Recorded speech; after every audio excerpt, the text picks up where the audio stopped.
Hello, everybody. Welcome to another music therapy episode. This is our, is our 17th episode today? 17, that's right. It is our 17th episode of our music therapy podcast. My name is Holly Dayle, and this is Toby Holly. Nice to be with you. He is a licensed mental health counselor, and I am a musician. And our hope and goal with doing this music therapy podcast is to give y'all tools to be able to listen to music on your own at home and be able to then just kind of assess things that are going on in your own story with things that we talk about in our podcast today. And every other time we do it. But yeah, so today we're going to be looking at a song that was suggested to us by a lovely follower. And the song's name is Love Us As We Are. Love Me Like I Am. Love Me Like I Am by For King and Country, Exactly. Which is a cool song, and I'm super excited to get into that one today. Mm-hmm. But while I go ahead and pull stuff up for the podcast, do you want to go ahead and maybe just give us a little brief rundown of what exactly we will be looking at today in the podcast? Sure. I made an observation. Today is July 17. That it is. And we are doing the 17th episode. And so, I don't know, I was just thinking 777. Uh-huh. Maybe that's nothing, but I just noticed that. Yeah. Okay. Anyway. Okay, nice comment. Okay, we love that. Cool to know. All right. So this particular song is, I think of it kind of as a love ballad. Uh-huh. It's celebrating God's love, really unconditional love for us, despite the fact that we can have our flaws. And there is a really deep emphasis of that as he goes through with a lot of self-admission about just, revealing different aspects of himself that obviously he wants to change, but haven't changed. But hey, you know what? God loves me anyway. That's the sense of the song, which I think it really does have. As far as therapy is concerned, it really does have wonderful therapeutic value, and so I look forward to us going through it. Yes. And then, like you said, after we do that, we'll talk a little bit more about the function of music therapy. Yeah, that's good. All right, good. All right, so yeah, that was our brief, our brief rundown of the song we'll be looking at today by For King and Country. What we're going to do is I am going to go through and basically play the song for us. We'll go verse by chorus, that sort of thing. After we play those sections of the song, I will go through and just read the lyrics for us, just to make sure that we understand everything that was being said. And then we'll go through and kind of give our thoughts and analysis on the song and how you can use it for your guys' own personal, therapeutic session at home. Exactly. Basically. But yeah, and we will jump into that. And also, really fun, last time we got some questions, actually, that fit with this song. The person who sent it in had a few questions for us. So we will look at those questions after we dive into the song, before we get into the fun part of the song analysis later on. I'm nervous. I hope anyway. You'll do fine. Hey, it's your job. You've been doing it for 25 years. I believe in you. Okay. This is no different. Okay, so let's go ahead and jump into the song. Yeah, I'm excited for this one. It is super pretty. Yeah, it's pretty. I feel like it gives I don't know, kind of like worship vibes for me, especially when I heard it when it came out for the first time. Yeah. I am a little unstable, loose wires always getting tangled now.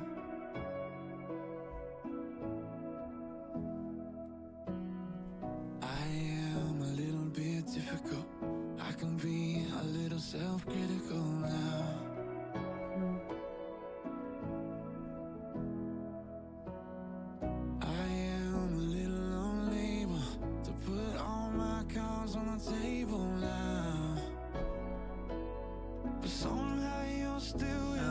All right, so that's the first verse.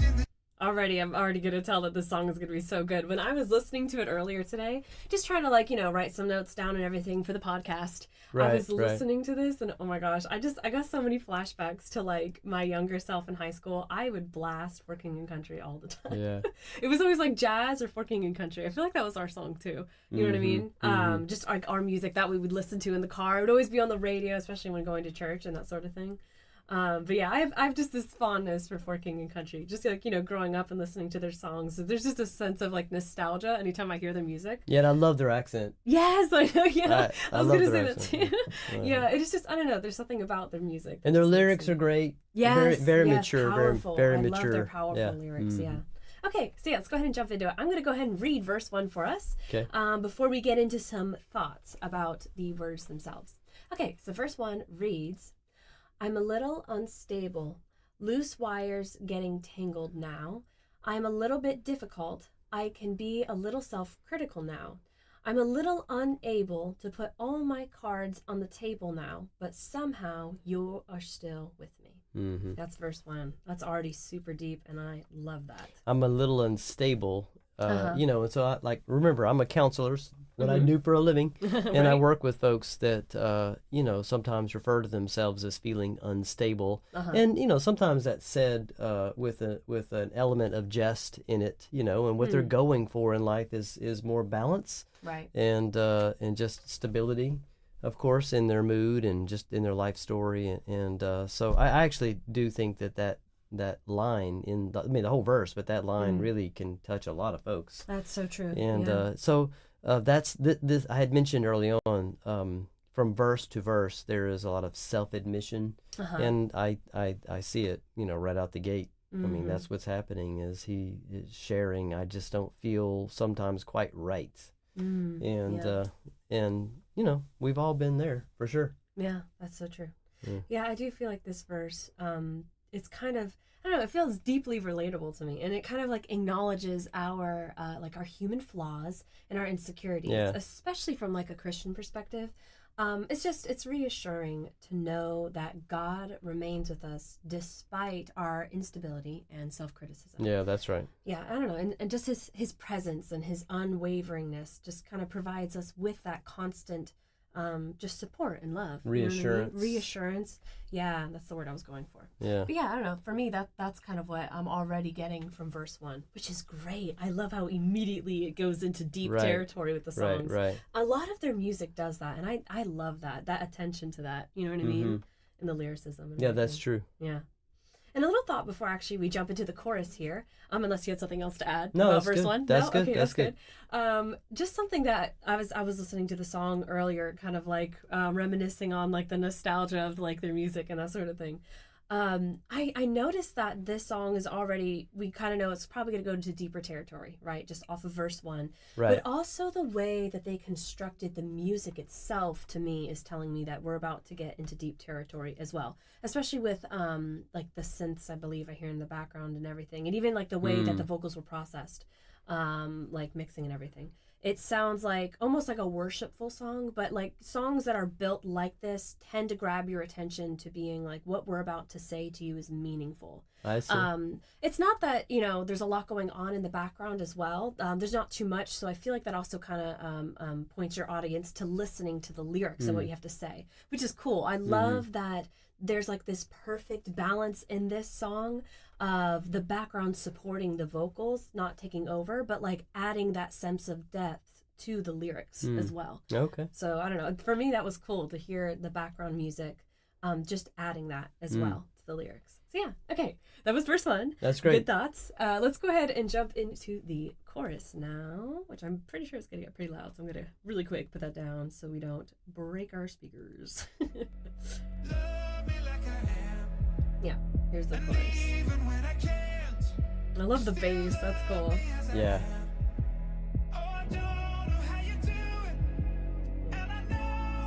And we'll go ahead and go to the post-chorus as well.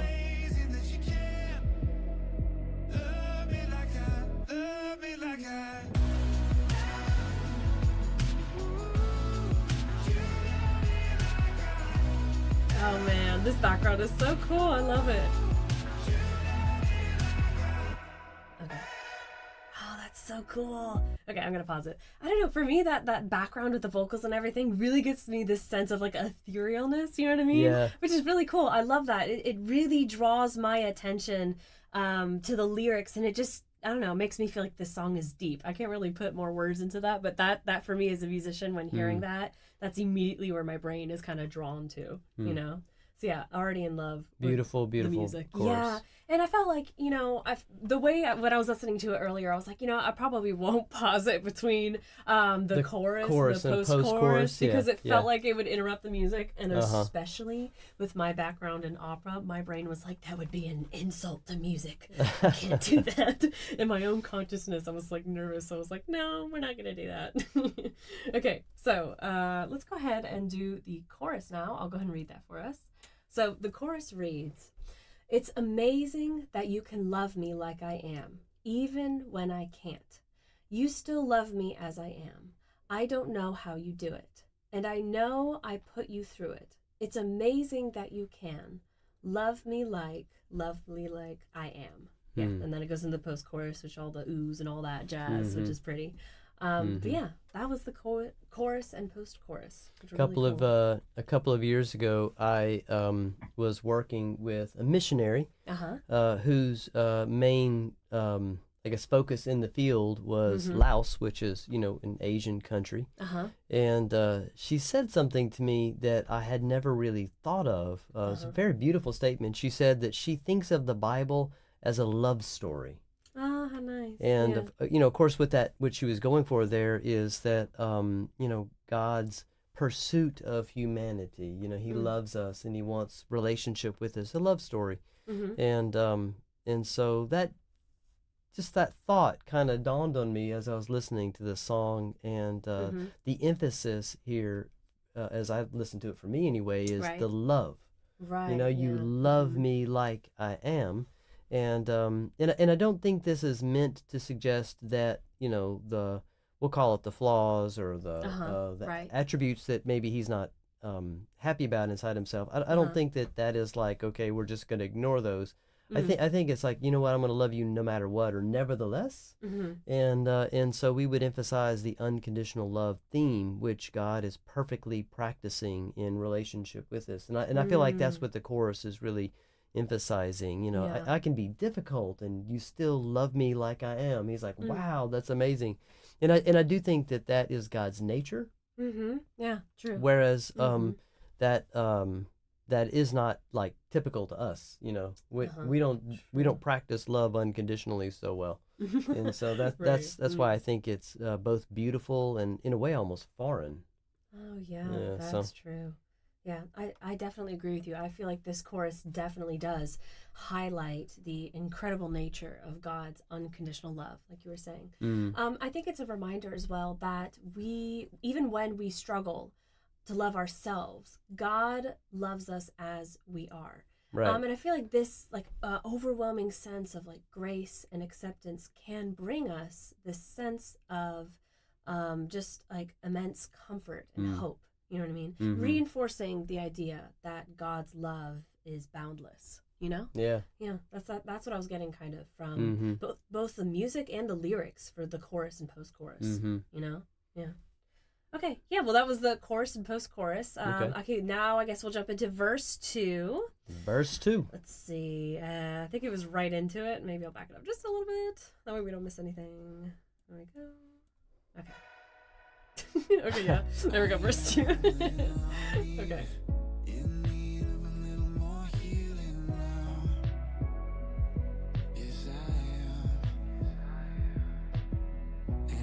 Oh, they're adding violin in the background. That's cool.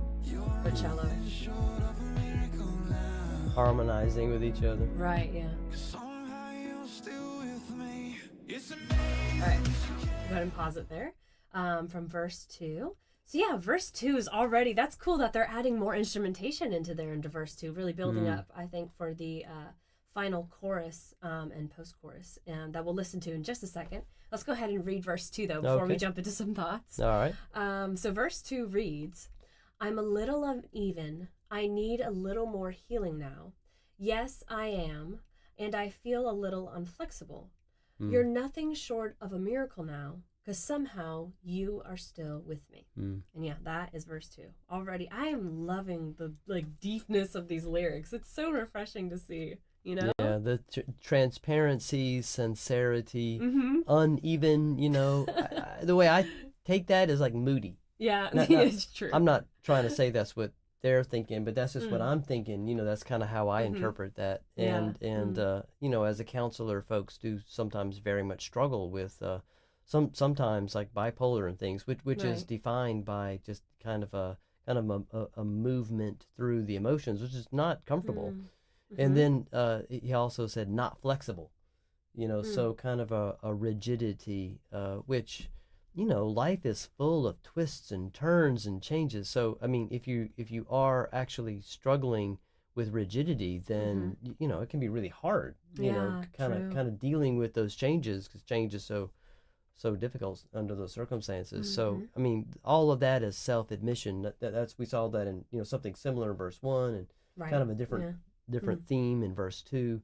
And nevertheless, despite that, you love me like I am. Wow. That's so true. That's really deep. I love that. Yeah, and I feel like also this verse kind of continues to explore our imperfections and our feeling of being like unfixable. I think there was, I forget what word. Yeah, it actually says it in the line. It says, and I feel a little unfixable. I love that line. I love that they point that out there. Yeah. And I feel like it emphasizes, just like this verse as a whole, the miraculous nature of God's love. And it reminds us that he is steadfast despite our brokenness, and that God's love and healing power are always available to us as well. That's kind of what I was pulling from verse 2. That I don't know, I fell in love with when I was looking at it earlier. I was like, wow, those are good points. I love that. You know what I mean? Yeah, that's good. Okay.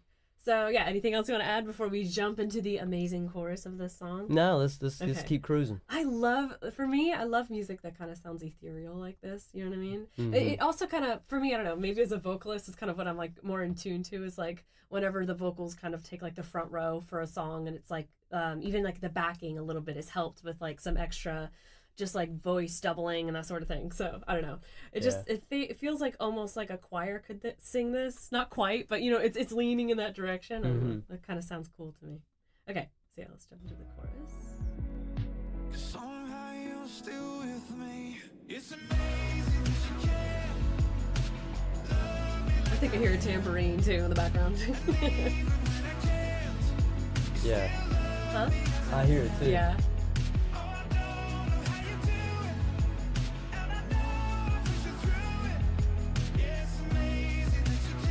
And the bass carries in the chorus too. That's cool. I love that. Ooh, the background's pretty there. I think that's a piano. I think.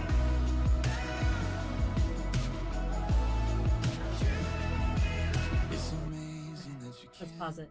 Also, I want to get into that when we look at the outro. I love the way he switches from all that beautiful kind of like glitter. I like to call it glitter, like in the background, and then it just switches to his voice in the piano. I love when songs do that. It just, to me, it really catches my attention, and it just, I don't know, it feels like it puts a song, like a bow on a song. You know what I mean? And I love that. It's really cool.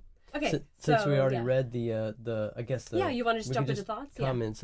I mean, the theme is beautifully reiterated there. As you kind of hear the chorus repeated multiple times in the song, and one of the points that we usually say relative to repetition is it's important to meditate on that and think, because we're doing this whole examination with music therapy in mind. Right. And what we're attempting to do is kind of restructure our thinking in a direction that is healthy, in a direction that's different, that's life-giving. And this song really provides, I think, the bare bones or the infrastructure for that, relative to, something like self-esteem or your self-image or something. And, he loves me like I am. Wow, Yeah, that's true. And so I really appreciate I mean, it while it's repetitious, I wouldn't say you notice it. Right.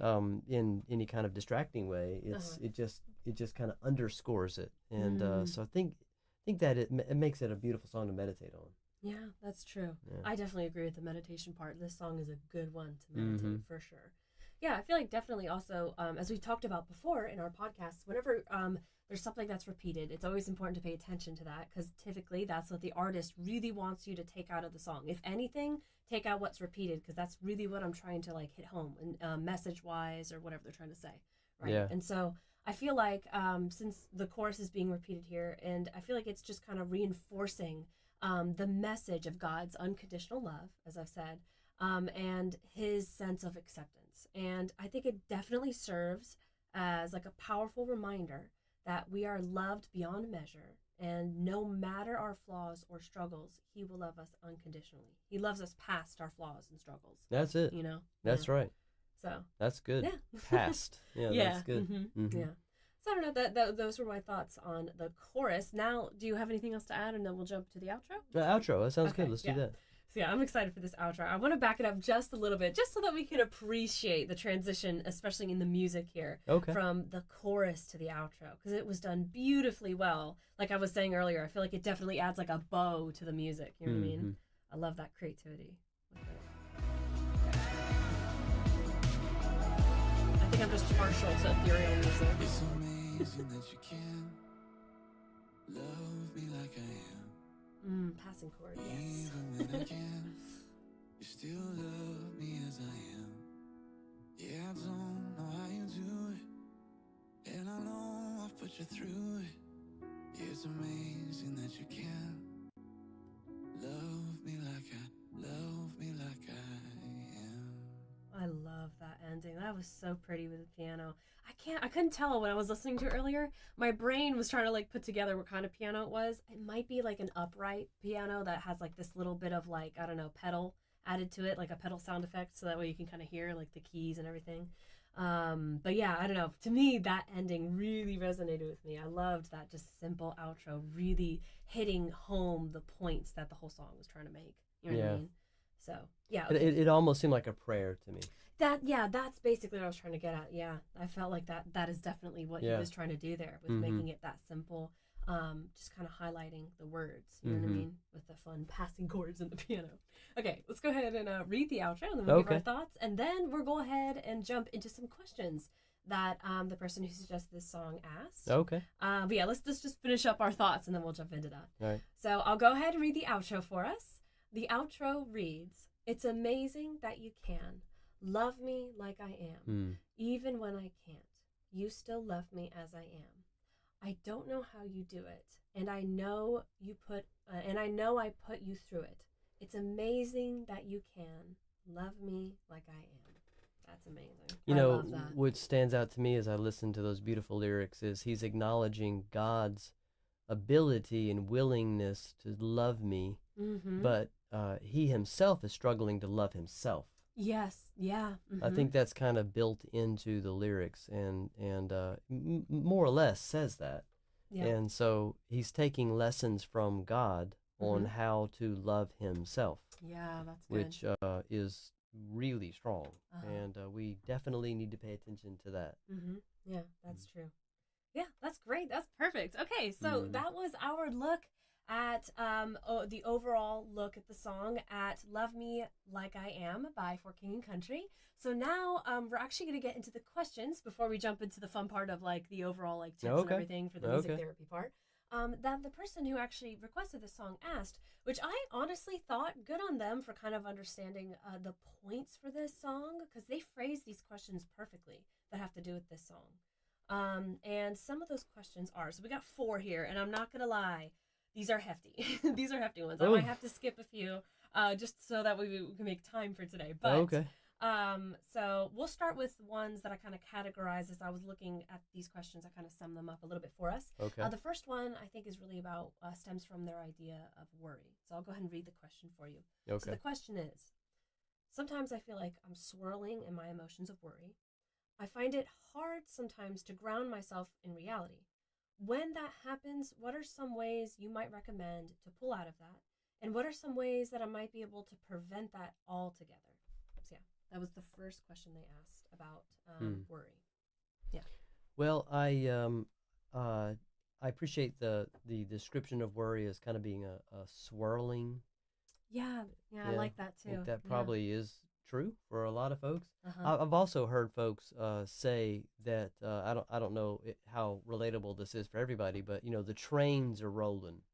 That's good. I like that. I like that analysis. Just just Mm-hmm. loud and kind of dominating my mind, and I can't hardly think of anything else other than these worries. It's Mm-hmm. sort of probably pretty similar language. Yeah. And Mm-hmm. normally what's going on there is in our minds um we're trying to fix the problem, Okay. and so we're Mm. we're just so fixated on the problem because we're desperate to come up with a solution for the problem. Uh-huh. And it's just kind of screaming in our heads, and Mm. you're just going in circles, and for sure you're not going to find a solution with that going on. But that's kind of the knee jerk, or the impulse, Uh-huh. Yeah. which is, and I also want to say that I think fear is probably in there too. Fear kind of Oh, that's amplifies good. things. Yeah. Mm-hmm. So, I mean, a really good way to start with that is to have breathing exercises, and really try and calm yourself down. I mean, Okay. you for Yeah. sure aren't going to be coming up with any good ideas if you're all amped up. True. And, Yeah. just thinking in light of having a relationship with Jesus. I mean, Mm. we're not in this alone, Mm-hmm. and so he shares in our trials and our challenges, and so Mm. taking the matter to him in prayer. And I'd say 2 points about that. One, I do think we have a certain amount of responsibility to manage our own stories. Uh-huh. By that I mean we have a mind that is capable of thinking, we have a body that is capable of acting, and I Mm-hmm. think that we have responsibility over our territory, if you will, Uh-huh. exercising our will and working out what is ours to work out. Mm-hmm. But then there is a part where, it's outside the range of our authority. I mean, it's Mm. just bigger than us. Mm-hmm. And being able to distinguish, okay, I realize this is what I need to be managing, Mm-hmm. and then the rest of it, the stuff that I can't manage, I really do have to leave that up to you, and I give that to you, and I'm trusting you. And it might mean keep doing your part, and wait longer for God to do his, Right. Mm-hmm. which isn't easy. But so just broadly speaking, I think those ideas might be helpful as you're trying to mitigate anxiety and fear. Oh, that's good. I love that. I knew it was good to bring you on, Mr. Counselor. Ooh. Okay, so that was our first question. Okay. Let's go ahead and jump into the next. I'm warning you; these are really deep as I'm looking at these. I'm gonna do my best. Okay, you're gonna do great. Okay, so our next one that they also asked was I feel like I'm at a loss when it comes to dealing with my emotions. Is there something I can learn to navigate the worry more effectively? And they give an example. When I give, sometimes when I have to give a presentation at my work, I get incredibly worried. And it's super hard for me to then manage those emotions and come back down from there. Is there a way to manage those emotions beforehand? Yeah. Yeah, that actually is probably a pretty similar question, and Yeah. I could Yeah. maybe comment on the example.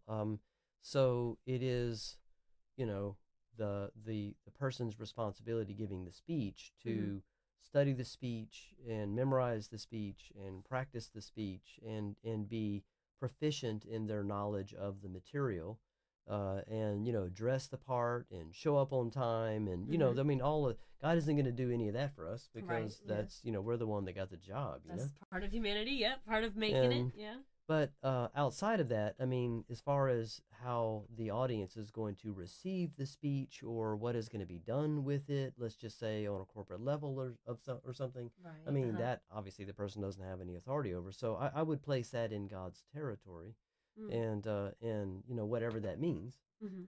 So do your part, and however it goes, I mean, that's God's part. I mean, I would say, and I'm wanting to say this very respectfully, that's kind of God's responsibility. So whatever happens. I'm just going to have to trust God that he's got that part. I mean, I can't control how people are going to respond to it. I can only control how I actually give it to them. That's and good. and so I mean, that language just kind of shows where my responsibility is, which should help manage the anxiety, at least to I hope a great degree. Yeah. I think this next question they asked also about worry, I think kind of plays into what you just said, but I'll go ahead and read it anyway. You can Okay. kind of just maybe either what you just said, you can basically say like, yeah, that's what I just said, or Okay. or maybe you might find another point Okay. with this question. But this next one is interesting to me. So they said sometimes I find myself kind of just out of nowhere really starting to worry. I don't really understand why that happens, like what things could trigger it. And is there a way to learn how to identify that? Yeah. Well, if I understand the question correctly, it would be identifying triggers that would set off the reaction, worry. Mm-hmm. And I think that's best done through introspection, looking at, because if you're worried, you're like, hang on, why am I worried? Right. Then it isn't always true that you can figure that out, but it's often true that you can. But it does take some kind of self-examination and, kind of parse your way backwards through your thoughts, through your day. And then sometimes the trigger isn't always, it's not clear why the trigger is a trigger. And that might take a little bit more effort to see, maybe symbolically why that thing is creating such a distress inside you. It is useful to work those out, not only so you can, kind of anticipate when you might feel distressed, but also maybe rewrite why those triggers, maybe have those triggers bring out some other emotion instead. You can kind of rewire those if you work at it. And so that's helpful. Oh yeah, no, that was good. Yeah, okay. I understood that. It made sense. Okay, yeah. So those were our 3 questions about worry that I felt like were based around worry. There's one more question that I kind of pulled from their thoughts that I put together. Okay. And I think this one kind of actually is centered more around self-hatred. And so, yeah, I don't know. I just kind of put that together from this. You can tell me otherwise if that's not the case. Oh, okay. But their question that they asked is I struggle with feelings of self-doubt and negativity. I'm not sure where these feelings come from or how to deal with them effectively. What can I do to understand the root of feeling the self-doubt and negativity? I think I'd like to draw the song back into this particular question. Yeah. I mean, I hadn't said this yet, but I'll introduce this as a theme. Sometimes what happens that short circuits our ability to love ourselves. The singer was saying, I'm amazed, God, that you can love me. And especially in the outro, we were seeing that even though he himself was struggling to love himself, right. and often the barrier to that is not being able to forgive yourself. So in our life story, we encounter, in relationships, they can be hard. And sometimes people do, insulting things to us, which, if you're going to recover from that, does require that you would forgive them. That is a very, straightforward Christian concept. But not only are we in the position to forgive others, but often, we do things that we regret, either to someone else or to ourselves or whatever, and we often hold grudges against ourselves, and this can easily turn into a self-hatred, where you are mad at yourself, and I'm just no good, and I never do it right, and I'm not changing after all, and I can't change. And I think the song really emphasized those kinds of thoughts. And so I just want to emphasize forgiving oneself is equally as important as forgiving others. I think that is what God is going for when he insists that forgiveness is a part of our walk with Christ. And to forgive oneself does help. It goes a very long way in being able to see yourself with regard and respect. Yeah. Which obviously God is, and God's not waiting around to love us at the point when we finally achieve perfection. He's loving us despite the fact that we aren't perfect. That's good. I love that. Great. Yeah. Okay, so those were our questions from our lovely audience member. Thank you for sending those in. Hopefully those were able to help you out. So, all right. So now that we've gotten to the questions, we're going to get into the last part of our podcast, which I enjoy doing, which is I always ask these 2 questions when we finish looking at a song. The first question I like to ask is, what audience would best be helped by listening to this song in a therapeutic way? So that's the first thing I like to identify. Gotcha. After we start looking at a song. And the second question is, now that I know what this song is about and whether or not it applies to me, how can I then use the song in a therapeutic way? So, what are the steps then to actually use this song for my benefit in understanding my emotions? All right, great. Yeah. So as far as the audience, a person struggling with low self-esteem, Okay, A that's good. person who is regularly engaged in self-talk that is demeaning or self-deprecating, that definitely would be a person I think that would benefit from the song. Okay. A person who is struggling with, just like the questions we entertained, Yeah. a lot of times anxiety and depression, kind of come up out of how we talk to ourselves and how we see ourselves in terms of image, and then just adding depth to our walk with Jesus and trying to better understand how He loves. Because, like I had said earlier, I don't think how God loves is very natural to us. It may be natural to Him, but it's not natural to us. So, really focusing on how God does it can be a lesson in life to kind of guide us to try and practice the same thing to ourselves and others. Oh, that's good. So I think those would be just different folks that come to my mind. That's great. Okay, awesome. Yeah. So now that we have identified who this would be, Right. like Okay. helpful for, now we get into what can I do? Like, what are the steps to take to use the song to help me in that way? Yeah, So which that is your goal. what we're going for is not to try and say just accept your flaws, just love your flaws, embrace your flaws. Right. That's not really the point. The point would be love yourself despite the fact that you do have flaws, and it is good to be able to understand what those are, those character flaws, and work towards growing and maturing and ridding yourselves of those characteristics. I mean I think that's just growth, and maybe we'll just say being responsible. Right. And right. moving towards the likeness of Christ would be one way to say that. And so I think the song says, tries to kind of share, in order to grow, you have to have hope. You can't grow if you have condemnation. That's not going to help you be a better human. Right. Yeah. Right. So practice the unconditional love and hope. So having said that, I think one concrete exercise would be trying to develop greater self-acceptance despite your flaws, and maybe working out how God loves us and sort of interacts with us despite the fact that we haven't maybe arrived yet. And that is often done by journaling, and so you would maybe write, okay, here's something that I do that I hate that I do, but I do it. I'm thinking Romans 7. Yeah. Okay. And then following that, let the lyric of the song, that you love me, nevertheless, you love me anyway, and write different things, behind that statement about yourself, that shows, these are the things that God is doing for me nevertheless. He is blessing me by granting, me this experience, or blessing me with this kind word or gesture from a person, or whatever, and so what it's doing is just showing that, okay, God loves me even though I struggle with this. Oh, that's And good. I think that helps empower us work through our issues.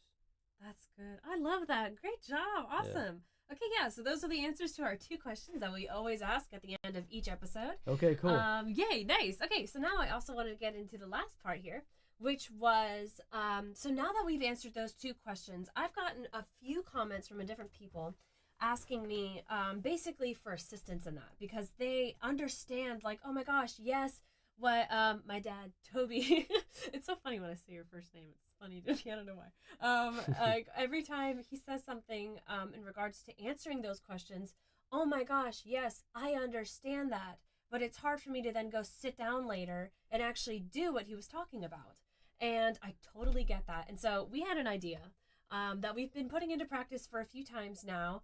But now we're going to be basically including with our subscription in our X and our Facebook and that sort of thing, which is worksheets. And these worksheets essentially will help you bypass that step of not really knowing exactly what to do with the song once we've talked about it, understanding what we're saying, but just needing a little bit more guidance into self-reflecting and that sort of thing. So that's why we came up with the worksheet, to basically make it easier for you guys. So, yeah, I'm just basically kind of looking at it now. Part of it will just be like different sections of like personalizing the meditation. by listening to the song and just kind of rewriting personal affirmations and going through different things like that. And like self-acceptance journaling, like just different steps to go through that, expressing your struggles and growth and how like to find those things, your imperfections and everything, how to embrace that. Just little things, like little steps that you can go through and just kind of write those things down as a visual reminder that, you know, that you are expressing that through there, and just maybe to kind of help you like do personal analysis through the song using the worksheet. Anyway, that was what we wanted to do for you guys, just create something like that to basically get over that hurdle of not really knowing what to do after listening. But yeah, we're going to be including that with the subscription thing, which is awesome, which we finally have. Yay, how exciting for that. That's right. So there's a subscription opportunity on TikTok. There's a subscription opportunity on Facebook. There's a subscription opportunity on X. And this is one of the things that we offer to whomever subscribes as a blessing and a help to them in their story. And every podcast focuses on a song, right? And that particular song, we pair with it a worksheet, just something that you can use as an aid to help the song minister to you in your story. Right, exactly. And that's right. And then also another thing, I'm not quite ready for this part yet, but I'm super excited for it. I'm trying to get it ready and make it like something that could be available for everybody. But I've had this idea, and I've had it for a minute, and I really, really wanted to include it with subscriptions because I thought it'd be so much fun to do. I have this idea to basically go through and write a song with my audience. That would be you guys. And we'll go through and vote on different things, run polls, and then basically flesh out a whole song that I'll go through and produce every month. That will be basically what my audience helped me write. And then what we'll do at the end for the subscribers is we will be able to go through and actually personalize the song for you guys, which is something that has been like a cool idea, but it was hard for me to like visualize. How am I going to do that? If I have a bunch of people on here, how exactly am I going to be able to personalize the song for each individual? But we've gone through and we figured out how to do that. And honestly, I'm super stoked about it. I was so happy I was able to make that into a reality. Haven't put it into practice yet, but we will super, super soon, within the next month or so. So yeah, that's something that we're going to be doing with subscriptions as well as like personal concerts. Those are going to be fun. I've got a whole thing. Fun. I'm thinking about building like a mini stage. Anyway, that's a little side note I'll get to later in my other posts and that sort of thing. But yeah, so that was our look at the song from King and Country. I've had so much fun looking at this song today. The song was Love Me Like I Am. Right. And yeah, that was a good song. I love the background of that. So pretty, and definitely a deep song that we will be adding to. Which playlist should we add that one to? I'm not sure where that would fit. Either probably Discovery? Recovery. I would say recovery, okay. Yeah, you're right. I think that would be a recovery song. Yeah. But anyway, so that was pretty much it for today. Thank you guys so much for joining. And if there are any other songs you'd like us to look at, let us know through the comment section. And we will get that together for you guys. So yeah, I'll be going ahead and doing another singing stream this weekend. We're getting ready for the jazz concert, which will be super soon. I'm excited for that. But yeah, that will be this Friday and Saturday. We'll be doing a singing concert. But yeah. Thank you guys so much for watching. We hope you enjoyed, and we will see you guys again super, super soon. Have a wonderful night, guys. Bye-bye.